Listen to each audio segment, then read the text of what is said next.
Chapter 10, Tallulah, Louisiana. The sun rose the next day, and the birds were chirping. The smell of honeydew filled the air.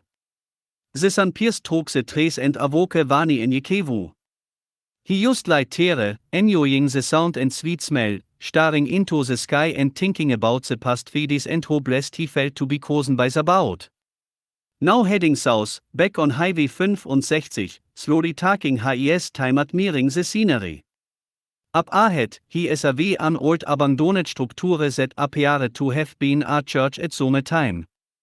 As he approached the structure, the building and his surroundings became brighter, and bright clouds surrounded him. There was an old rusty sign on the building that read, New Zionce, but as he came closer, everything began to change. The grass turned green, the building transformed with a fresh coat of white paint, and the sign read, Großade vor Christ, 1183 Joseph Street. Venmo opened the doors, and service went on. People praised, sang, and worshipped the boat. Venmo was overjoyed. Sliding into one of the open spaces to join in, he found himself clapping and giving praise to the boat. After an hour, 2 women approached the pulpit. You could tell te were Mutter and Daughter, the Daughter spoke, for centuries now, te have used and abused the boat's people. Because of greed, many individuals continued to do so after abolishing the international slave trade. Te stole our ideas and inventions for profit, imitated but never duplicated. Te used our very own shin to create shows, clothes, and even poses. Te lynched, whipped, and murdered gave US empty promises, destroyed Black Wall Street and New York Central Park, treated US like animals and commodities, black gold, as you will. Te used las colored black or slave codes, using deceptive means to create self-hatred and mentally destroyed the idea of marriage among US. The one great sin te have instilled in many minds is the corrupted and perverted ideas of sex. Are we beyond repair? God forbids. Centuries ago, slave sex farms were created, like any other farms. Te wanted the biggest and the strongest. Te forced orgies, as te pervertedly wretched, men having sex with their daughters, mothers having sex with their sons. This is where the MF word came from. Te raped our men, women, and children and perverted our family values, but the boat is able. Marriage, in the eyes of the boat, is honorable when 2 virgins consummated their marriage. The blood from 2 virgins joining together for the first time marks that marriage holy. Te have turned the natural into perversion, and perversion is now called natural. Te are not ignorant, te know and knew that most people in the Torah are people of color. Te know and knew that people of color, the more specifically, helped them become who te are today. Te are as little children demanding to be seen, but their actions have done great damage and have caused the world to become as it is. It amazed Venmo at hose too. Women spoke with power and authority as he took a seat and continued to listen and agree with the women. Te have taken the word love and replaced it with lust. Through mind games and manipulation, many of our people have gradually become selfish, dissing us, and rather on their back for physical pleasures than walk on their feet doing honest work. PTSD is embedded in our minds, and we have become animals instead of humans, and that was how Te treated us. What we need to understand about racism and the white power dynamic so well understood by black scholars like Nellie Fuller, Dr. Francis Cress-Welsing, myself and others, is that it is not just the organs of its body, but it is the skeletal structure. You are still left with the framework when you remove the brick and mortar and all the internals. It is as my son Yamuron also argued so beautifully with his white college sociology professor, standards. Even when you vites are not operating on prejudice, you are, by its very nature, and based on its implied, if not obvious imperative, operating on the standard of racism te teach you from birth. And that standard he mentioned is driven by a power dynamic established on white genetic survival. Until we get that and the fast that we, no matter where we are in the world, are seen and are a global black nation, whether or not we embrace it and are treated as such, and begin to think in terms of our common survival as those aware other ethnic groups that are evolving out of us. We will continue to be the need for equality and real freedom. A rock thrown in the pond will have a ripple effect that will eventually disturb the entire body of water. It was Mordecai who warned Esther in the Torah, to not a ye. Meaning, what happens to your people will also happen to you. We may have gained freedom from slavery, however, freedom did not mean free from. The shanks were gone, but the system they represented remained solidly in place. Take the drugs from the addict, his addiction remains. Until the mental dependency is broken, he is not free. The Native Americans understood this, which is VHYT demanded to be separate, equal, and sovereign citizens of their own country. Realizing that it was not about segregation but independence. Vani Enyekewu got so excited that he stood up and shouted, "Preach, es shall continued." T insisted on defining their status. T wäre Hostages in their own land. So wäre wie. It is not intelligent to ask your captor to dictate the terms of your acquired freedom. And it is not freedom if you have no quase. Many began to jump for joy as she spoke. Music rang out in the building, but there was no band in the building. The motor stood up and started praising the Lord as well. She let out a large CRY, saying, "Lower Y," and the entire building shook from its foundation. Vani Enyekewu felt joy and peace and had to stand up. He closed his eyes and started praising the Lord. When he opened his eyes, he stood in an empty, abandoned building, but the feeling was still there. Vani Enyekewu said as he shook his head. "Just like fire, just like fire." Walking away from the building, he said, "Who was she?" and heard a voice, "I'm Prophetess Akidamalek." Looking around, he just smiled, "Thanks, Akidamalek, he had a great time, and he needed that." 50 feet from the building, she stood there with her motor on Highway 65 with a beautiful and peaceful smile. "You're welcome, and this is my motor, Pastor Jones." Pastor Jones smiled, "Gradualism is how the evil one will try to destroy the Lord's people." She pointed toward Highway 65, and TL walked down the road as Pastor Jones continued, by slowly indoctrinating a plan into action until it becomes normal, bestiality, necrophilia, and even homosexuality. During the early 1970s, homosexuality was a mental disease, now, it is a way of life. It gradually became accepted by the 1990s, by 2000, it was a way of life. Thousands of years later, this world is just as, or even worse than Sodom and Gomorrah. Akidamalek turned toward Vani Enyekewu, "Remember this, man is the sixth extinction facing this planet. His great end. Disrespect for nature and life is hurtling him towards the extinction of over 1 million species in the next decade or less. Msheka said, except those days be shortened, no flesh will be saved." And so, it is. T continued talking until T were between Flory Road and Omega Road on Highway 65. Akidamalek stopped and took out some olive oil. She and her motor prayed over the oil, and her motor poured it into her hands. Akidamalek said, "You are about to meet incubus and succubus, you will need strength to defeat your enemy. You must know your enemy to defeat your enemy. Only talks about is this possible." She placed her hand on his head and prayed for him. He lifted his hands in the air and started praising the Lord. When he came down, T had disappeared. Vani Enyekewu felt like he was on cloud nine as he continued to walk toward Tallulah.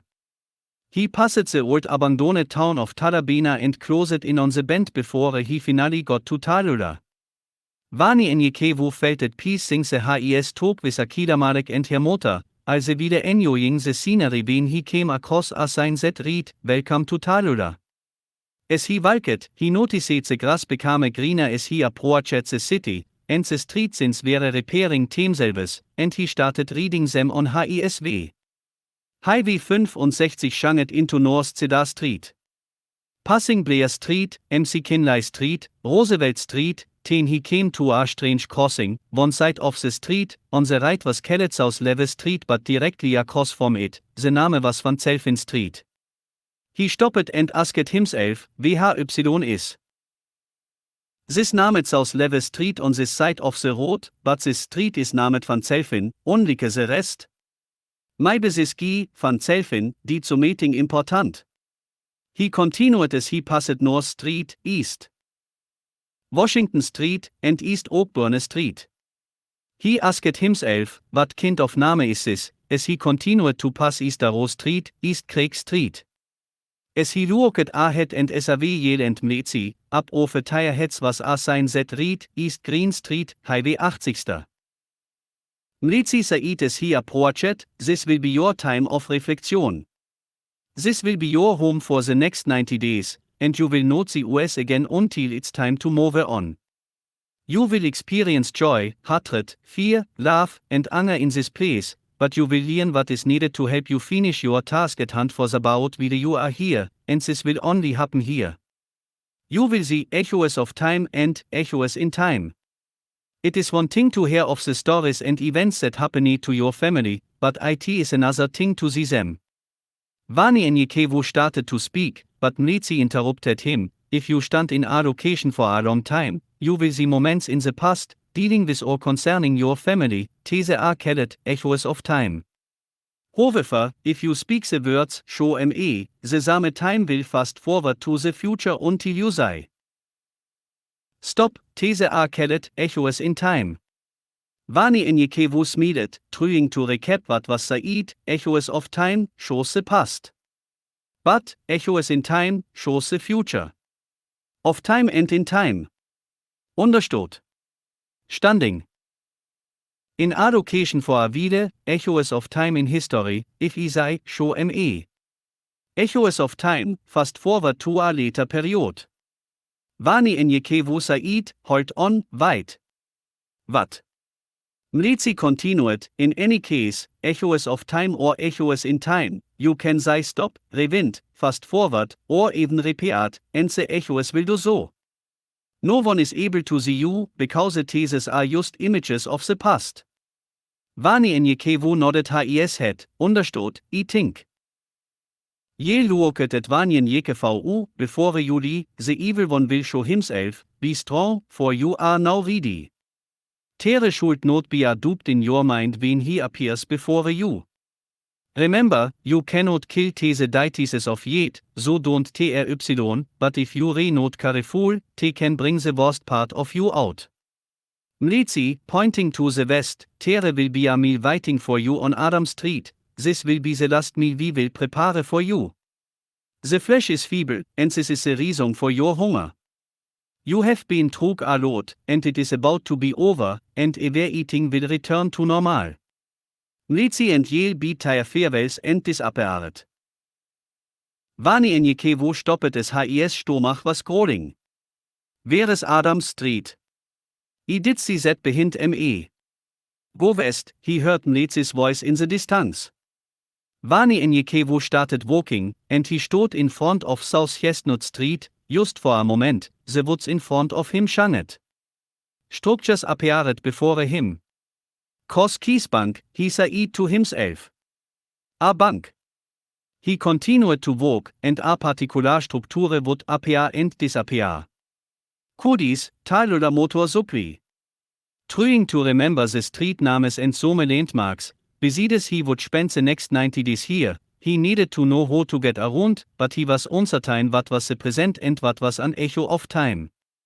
Confused by the time, he came closer to some old railroad tracks and stopped. Let's see how this works.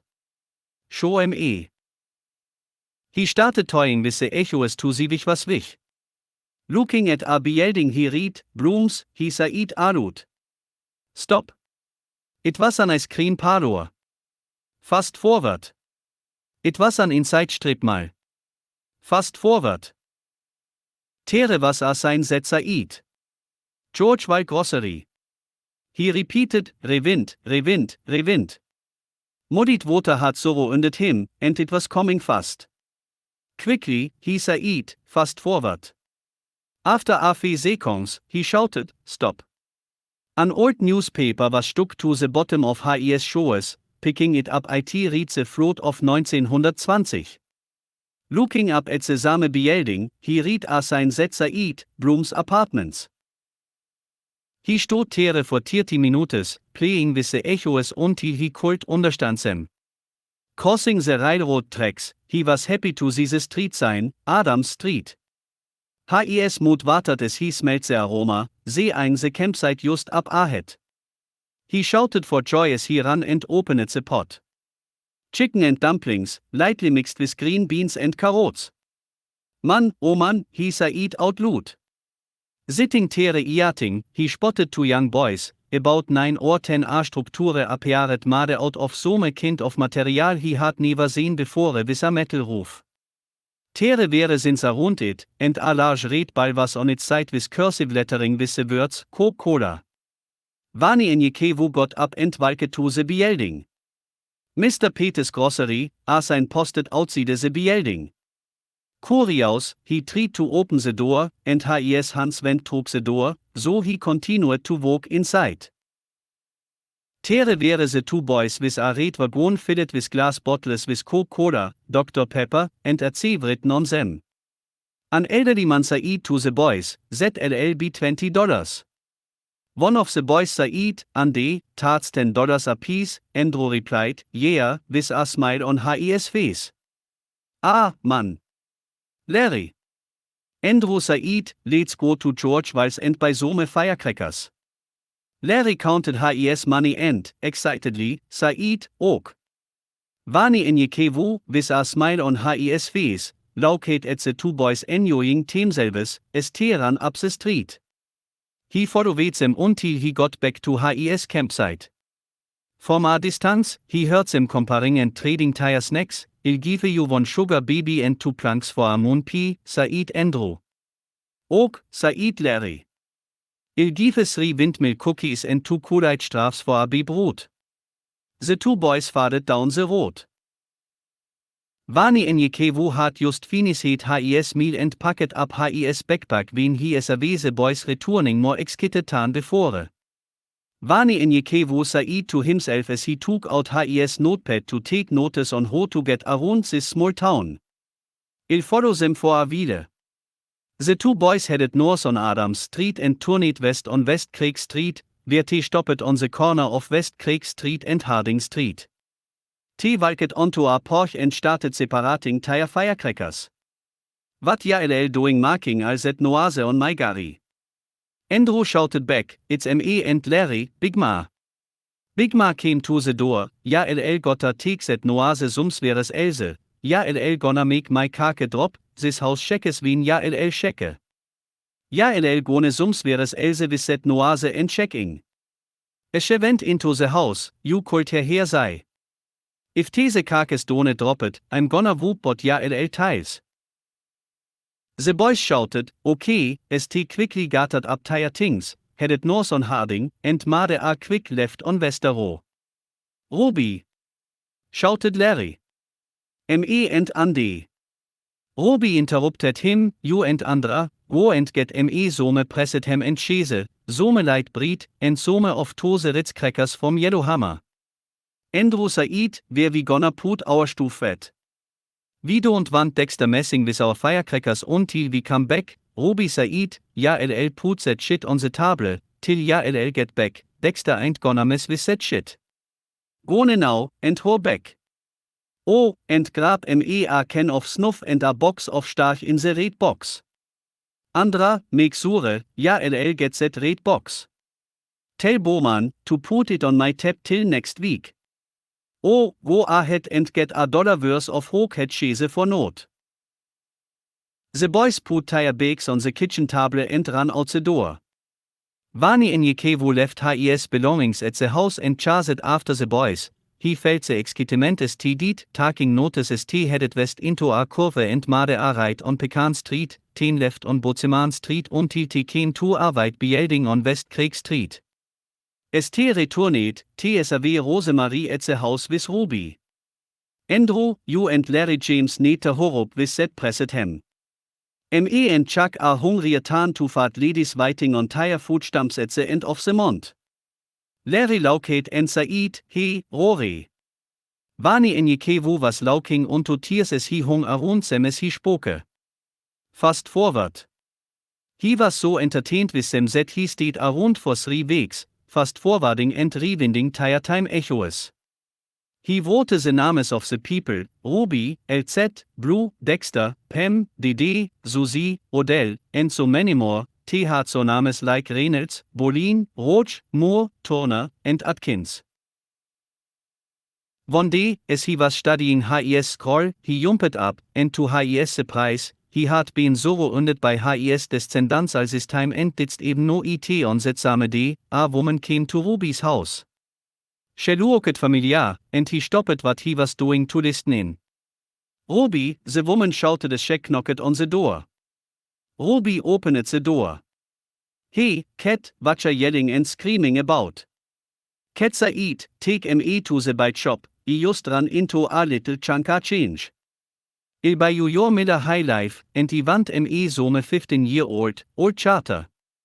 Ruby smiled, well, shit, hold on, girl. Let me go put on some shows. The women entertained Vani in jekevu as he looked on and laukate as he began to drink and listen to music. He was curious about These 2 and wondered who this new woman was, so he followed her home. After a few echoes, he realized she was his great-great-aunt, Catherine Roach, who lived nearby on the corner of University and North Madison Street. He played with the time echoes for a bit longer until he was on University and Wych Street. There, on the corner, stood a greenhouse with an enormous yard. Nervous for the first time, he realized this was his great-grandmother's house took which he was the descendant of Adam, the first man on earth. Catherine Bolin, eagle child, or Behitter's great-granddaughter. Vani in jekevu stod Tere, o easy now, Catherine with a C was named after her mother, Catherine with a K. Ten he Said rewind. Suddenly, a young man was out the house's back door holding a lady's eyes closed with both hands. Don't look now, mama, the young man Said as he reached the bottom of the stairs. Now, open, as he walked in front of her. What is it, she Said? He placed his foot on a pedal, now, you don't have to walk around the. Ja to hang the clothes on the line. You just put the clothes on the line. As he illustrated, and press his pedal until you come across more space to hang some more clothes. She looked at it for a moment. What if it's raining, will you? You trying to electrocute me? The young man laukate, nuff, mama. I did think of that. Vani in jekevu fällt so meone grab his crotch. He grabbed the hand wieder simultaneously turning around and saw a beautiful woman with that uptiefe eyes smiling. Hey, handsome, the woman Said as she grabbed one of her breasts and licked it, you like. Vani in jekevu took a step back as he noticed this woman was naked and stood 6 foot tall, her vagina was vast and bushy, and from her ankles downward was the body of a snake that stretched about 10 feet long. In the middle of the tile, it shone at colors, and at the other end, there was a man who was the same height, and bot hovered 3 inches off the ground. She slithered towards her other half, and the man Said. No, succubus, I think he prefers this. He grabbed his penis and rubbed the head of his penis. This creature was handsome with a muscular build and the penis was long enough to touch his knees and about 7 inches thick in girth. He continued to speak.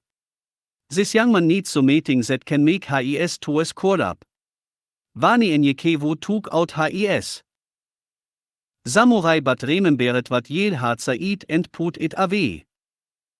Vani in jekevu Said to them, what is this? The woman Said. I'm succubus, and this is my twin brother, incubus, you can have one of OS, and incubus, with his baritone voice, interrupted, or bot of OS. Vani enyekevu Said. I have a wife to be. No thank you. Succubus lied down on the grass with a rooping her clitoris, she Said.